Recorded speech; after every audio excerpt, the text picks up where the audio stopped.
2023मध्ये तुमची आवडती बैलजोडी कोणती? 2023 मधला टॉपचा जॅकी एक कोणता? तर गावठी गटामध्ये 2023 मधली टॉपची बैलजोडी जी तुम्हाला प्रभावित करते ती कोणती आहे? नमस्कार मित्रांनो, पुन्हा एकदा कोकणी प्रवर्तक या यूट्यूब चॅनलवर मी सिद्धांत तुमचं स्वागत करत आहे. मी आलो आहे मार्गतामानेमध्ये आणि खास मला माझी भेट झालेली आहे. सुनील शिगवण साहेब आहेत, त्यांच्याशी भेट झालेली आहे. बोललो तो बरेच दिवस की एक मुलाखत घेऊ त्यांची आणि आज ती वेळ आलेली आहे. तर बघूयात सुनील शिगवण साहेब आहेत ते, त्यांचाही आवाज पहाडी आहे, सुंदर आहे, आवाजामध्ये गोडवा आहे, चढ उतार आहे आणि 3 पट्टीमध्ये ते पण काम करतात. एक सौम्य आहे म्हणजे शांतपणे बैल मालकांना, बैल जोड्यांना बोलवणं, त्यानंतर मध्यम पट्टीने, त्यानंतर हाय लेवलने बोलवणं. तर अशा पद्धतीने त्यांच्या पण 3 पट्ट्या आहेत, त्यांचेही 3 लेवल आहेत. तर जाणून घेऊया सुनील शिगवण यांचं मनोगत, यांची मुलाखत, काय कसं काय कुठून येतात, त्यानंतर स्पर्धा कशी, स्पर्धेच्या नियोजनामध्ये कसा त्यांचा हातभार असतो हे आपण पाहणार आहोत. नमस्कार साहेब. नमस्कार. ठीक आहे, हे आपले आहेत ते सुनील शिगवण साहेब आहेत आणि यांचाच आवाज आहे, मधुर आहे, एकदम गोड आवाज आहे आणि मस्त आहे, मला आवडतो प्रत्येक ठिकाणी. ठीक आहे, तर मला सांगा आतापर्यंत 2023मध्ये ज्या स्पर्धा होतात तर त्याच्याबद्दल तुम्ही काय बोलाल? नमस्कार, मी सुनील शिगवण, मुक्काम कुशिवडे, शिगवणवाडी, तालुका चिपळूण, जिल्हा रत्नागिरी.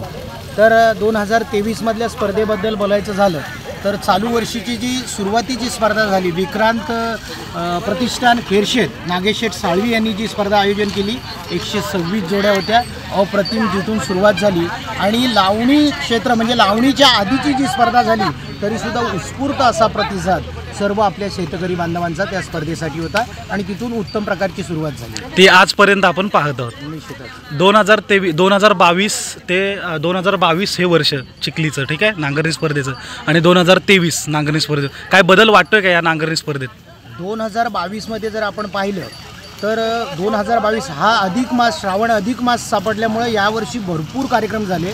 पण 22चा जर आपण विचार केला तर प्रत्येक गावोगावी म्हणजे ग्वागर असू द्या, चिपळूण असू द्या, संगमेश्वर असू द्या किंवा लांजा तालुका असू द्या, 22मध्ये बरेचसे कमी प्रमाणात कार्यक्रम होते. पण खऱ्या अर्थानं 23मध्ये असं काही उधाण आलं आहे, जसं काही समुद्राला भरती येते. प्रत्येक गावोगावी हा जत्रोत्सव जसा संपन्न होतो तसा हा लाल मातीचा खेळ प्रत्येक गावागावामध्ये संपन्न होत आहे. मित्रांनो, हा जो समालोचक माझ्यासमोर आहे, कॉमेंटेटर माझ्यासमोर आहे, आता समोर मी मुलाखत घेत आहे आणि त्यांचा जोश बघा, बोलण्याची पद्धत बघा, शुद्ध भाषा आणि बोलण्याची पद्धत, एक ठेका हा वेगळाच आहे. आणि हा कॉमेंटेटर हा अख्ख्या संपूर्ण महाराष्ट्राला आणि कोकणाला माहीत आहे. तर तुमचे जोडीदार वैभव साहेब आहेत, त्यांच्याबद्दल काय बोलाल? निश्चितच ज्या ठिकाणी वैभव पवार मालघर आणि सुनील शिगवण कुशिवडे ही जोडी ज्या ठिकाणी असणार, ही जोडी सुपरहिट जोडी आहे. ही जोडी ज्या ठिकाणी असणार त्यांचा कार्यक्रम जबरदस्त सुपरहिट होऊन जाणार एवढंच सांगतो. कारण दोघांच्या आवाजात जवळजवळ साम्य आहे. ज्या ठिकाणी मी कार्यक्रम करतो लगेचच वैभवचा समजा एखाद्या ठिकाणी कार्यक्रम असेल तर लोक असं विचारतात, रसिक प्रेक्षक असं विचारतात, अरे काल वैभव दादा होते का सुनील शिगवण होते? एवढं आम्ही दोघांनी जुळून घेतलं आहे. अतिशय जवळीक आहे आमची आणि वैभव दादा स्वतः माझे जवळचे एकदम मित्र आहेत. ठीक आहे, तुम्ही या लांबच्या स्पर्धेला येता, तुम्ही कुशिवड्यामध्ये राहता बरोबर? तर या एवढ्या लांब स्पर्धा येतात, तुम्हाला लांबून फोन येतात, ठीक आहे, तर तुम्ही त्यांना काय उत्तर देता? जेव्हा तुम्हाला कॉल येतो त्यावेळेला तुम्ही मना करता का? हे बघा, आत्तापर्यंत मी जाकडी असू द्या, नमन असू द्या, भारूड असू द्या, स्वतः मी भजन आणि नमनमधला एक मोठा कलाकार आहे. खरं म्हटलं तर जाकडी एकनाथ डिके, तुरेवाला शाहीर आणि स्वतः निवेदक म्हणून मी स्वतः सुनील शिगवण प्रत्येक ठिकाणी असतो. तुम्ही यूट्यूबच्या माध्यमातून जर बघितलं तुरेवाला शाहीर शिवसाई नाच मंडळ तर अतिशय चांगलं असं नियोजन असतं आणि 1 नंबरचा नाचाचं म्हणजे बादशाह ज्याला म्हटलं जातं नाच मंडळातला तो एकनाथ डिके तुरेवाल्यांचा शाहीर आहे. त्याच्यामध्ये मी अँकरिंगसाठी असतो, निवेदक म्हणून असतो आणि अप्रतिम कार्यक्रम आम्ही संपूर्ण महाराष्ट्रभर केलेले आहेत. पुण्यासारख्या ठिकाणी असेल, मुंबईसारख्या शहरासारख्या ठिकाणी असेल, विविध ठिकाणी कार्यक्रमांची आम्ही अगदी जबरदस्त रसिकांपर्यंत पोहोचवण्याची लयलूट केलेली आहे. म्हणजे तुम्हाला कितीही पुणे, मुंबई, कोल्हापूर, सातारा, सांगली तर इतर ठिकाणावरून पण तुम्हाला बोलवलं तर तुम्ही त्या आयोजकांना नाही बोलत नाही. तर कुशिवड्यामधून तुम्ही तिथपर्यंत पोचता कारण का तुमचा आवाज हा सर्वांना आवडतो, ठीक आहे. त्यानंतर अजून एक प्रश्न आहे की जी तांबेडीमध्ये जी स्पर्धा झाली तर त्या स्पर्धेविषयी तुम्ही काय बोलाल थोडक्यात? निश्चितच तांबेडीतली स्पर्धा ही महाराष्ट्र राज्यातली सर्वात मोठी स्पर्धा होती, देखणी स्पर्धा होती.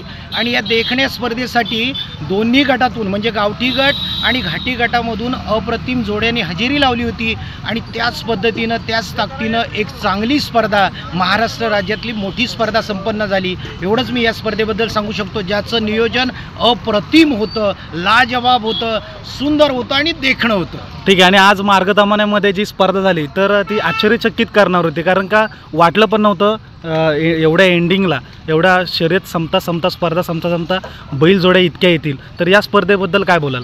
या स्पर्धेबद्दल खास सांगायचं झालं तर भारतीय जनता पार्टी म्हणजे महायुतीची ही स्पर्धा या ठिकाणी नांगरणी स्पर्धा संपन्न होतीये. आणि खऱ्या अर्थाने या स्पर्धेचं वैशिष्ट्य मी आपणाला सांगू इच्छितो. या स्पर्धेमध्ये स्पर्धकांना म्हणजे गावठी गट असू द्या, घाटी गट असू द्या, या ठिकाणी प्रवेश शुल्क आकारलं नव्हतं. मी आयोजकांचं खूप खूप आभार मानलं. आणि त्याच्यामुळे साधारणतः गावठी गटातून 100 आणि घाटी गटातून 31 अशा जबरदस्त जोड्या आजच्या या मैदानावरती आल्या. आणि ज्यांनी सुंदर असं आपल्या खेळाचं सादरीकरण या ठिकाणी केलेलं आहे. आणि आजचा कार्यक्रम अतिशय पॉवरफुल झाला, अतिशय जबरदस्त झाला. हाऊसफुल गर्दीमध्ये आजचा कार्यक्रम या ठिकाणी संपन्न झाला. ठीक आहे मित्रांनो, हा प्रश्न विचारण्याच्या मागचं एकच तात्पर्य होतं की तुम्हाला समजायला, तुम्हाला कळण्यासाठी की आता अजूनपर्यंत सप्टेंबर महिना आहे तिथपर्यंत अजूनपर्यंत बैलजोड्या ह्या नांगरणी स्पर्धेला येतात. तर हाच उद्देश होता माझा हा प्रश्न विचारण्याच्या मागे. अजून एक प्रश्न आहे तुम्हाला की आत्तापर्यंत ओव्हरऑल 2023मध्ये तुमची आवडती बैलजोडी कोणती? एक. आता जर आपण विचार केला तर माझ्या शेजारच्या गावातली अपिशेट भिंगारडे म्हणजे आबा भिंगारडे, ज्यांनी लालपरीची कित्येक वर्षे सेवा केली, म्हणजे सर्जा आणि पुष्पा ही जोडी माझी आवडती जोडी आहे. ज्या जोडीचा मला वाटतं 14-15 तारखेला ज्यांच्या ठिकाणी कार्यक्रम झाला, पण अप्रतिम जोडी. आणि चालू मोसमामधली, चालू हंगामामधली जर आपण ही जोडी पाहिली, अपिशेट भिंगारडे आणि शुभम टोमरेंचा सर्जा आणि पुष्पाची जर जोडी पाहिली तर या जोडीनं चालू वर्षी हंगामा घातला आहे. प्रत्येक ठिकाणी प्रत्येक मैदानावर या जोडीनं गुलाल उधळला आहे. आणि याचं खरं श्रेय अपिदादा आणि त्यांच्या संपूर्ण सहकार्यांना जातं. आणि विशेष करून ज्याच्या पावलात ताकद आहे तो नांदगाव गावचा सुपुत्र सडपातळ बांध्याचा खऱ्या अर्थानं सुरेश बुवड या जॅकीला हे महत्त्व मी जास्त देतो निश्चितच. ठीक आहे. तुमच्या वैयक्तिक मतानुसार मी विचारतो की तुमचा एकच फक्त एका शब्दातच सांगा, 2023 मधला टॉपचा जॅकी एक कोणता? सध्या तरी 2023चा टॉपचा जॅकी रामू हुमणेचं नाव आवर्जून घ्यावं लागेल, कारण त्यांनी दोन्ही गटामध्ये अप्रतिम जोड्या पळवलेल्या आहेत.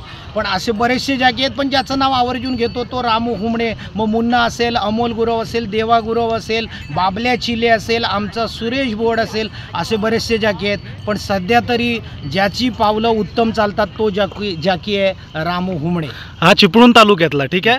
आणि संगमेश्वर तालुक्यामधले टॉपचे जॅकी आतापर्यंत पाहिलेत त्याचे एक नाव सांगा. संगमेश्वर तालुक्यामध्ये तसं म्हटलं तर भरपूर जॅकी आहेत, मी आपल्याला नावं सूचित केलेत. पण सध्या गब्बर आणि ठाकूरची जी जोडी हाकतो, जोडी जी पळवतो तो साहिल बने हा छोटा आहे पण अतिशय कीर्तिमान प्रस्थापित करणारा असा हा जॅकी आहे. ठीक आहे. म्हणजे टॉपचा तुम्हाला वाटतोय, हे तुमचं वैयक्तिक मत आहे. ठीक आहे. त्यानंतर गावठी गटामध्ये 2023 मधली टॉपची बैलजोडी जी तुम्हाला प्रभावित करते ती कोणती आहे? 2023 मधली 2023 मधली जास्तीत जास्त प्रभावित करणारी जोडी जर आपण चालू स्थितीतली पाहिली तर जोड्या भरपूर आहेत. पण मी प्रामाणिकपणे नाव सांगतो, माझ्या शेजारच्याच गावातली जोडी आहे ती आहे ती सर्जा आणि पुष्पा. ज्या जोडीवर नाही ती घाटी झाली. गावठीमध्ये कोणते 2023 मधली टॉप करणारी बैलजोडी तुम्हाला प्रभावित करणारी? गावठी मधली मला जर सगळ्यात प्रभावित करत असेल तर बाजी वागंबर पालवणची बकासूर आणि संग्राम, ज्या बैलांना तोड नाही, कारण ज्यांनी सलग मला वाटतं ही 5-6 मैदानं आपलं नाव सुवर्णाक्षरात कोरलं अशी बैल आहेत ती संग्राम आणि बकासूर. आणि काल तांबेडीच्या पण मैदानावर त्यांनी 2 नंबर काढले, बरोबर ना? अशा प्रकारे वैभव सरांच्या आपल्या सुनील शिगवण सरांची आपण मुलाखत घेतलेली आहे. त्यांना वैयक्तिक पण प्रश्न विचारलेले आहेत. ठीक आहे. तुम्ही समालोचन करता, याच्या व्यतिरिक्त तुमचा व्यवसाय काय आहे? हे बघा, समालोचन हे मला आता आवडू लागलेलं आहे. अनेक क्षेत्रात मी काम करतो, पण माझा मुख्य व्यवसाय आहे किराणा दुकान आणि माझी स्वतःची चक्की आहे. मी किराणा व्यवसाय करतो, पण त्यासोबत जोड म्हणून ज्या ज्या ठिकाणी आपल्याला बोलवलं जातं समालोचनाची उत्कृष्ट धुरा मी सांभाळण्याचं काम करतो. खास करून नांगरणी क्षेत्र मी 2015मध्ये उतरलो, पण खऱ्या अर्थानं कबड्डी खेळाचं जास्तीत जास्त समालोचन करतो. नांगरणीसोबत आपण जाकडीचं अप्रतिम समालोचन, म्हणजे सर्व क्षेत्र कोणतंही असू दे त्या ठिकाणी सुनील शिगवणला नेऊन ठेवलं तर हमखास बाजी फुल.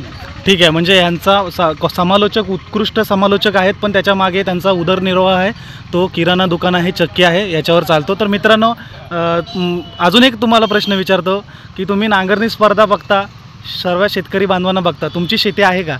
माझी स्वतःची शेती आहे. साधारणतः आपण म्हटलं 3 काडीचं बियाणं म्हटलं तर 5 ते 6 पायलीचं बियाणं आहे माझं. 5 ते 6 किलोचं बियाणं आहे. साधारण खंडीभर शेती मी सुद्धा पिकवणारा शेतकरी आहे. विशेष करून मला शेतीची भरपूरशी आवड आहे. 1-2 वर्षापूर्वी साधारणतः मी स्वतः नांगर धरायचो आणि या शेतामध्ये मी स्वतः नांगर धरलेला आहे आणि त्याबद्दल मला ह्या शेतीची खूप आवड आहे. तर मित्रांनो, सुनील शिगवण यांची जर तुम्हाला ही छोटीशी मुलाखत, छोटासा माझा प्रयत्न आवडला असेल तर व्हिडिओला लाईक करा, शेअर करा आणि कोकणी प्रवर्तक या यूट्यूब चॅनलला सबस्क्राईब करा. धन्यवाद सर. धन्यवाद.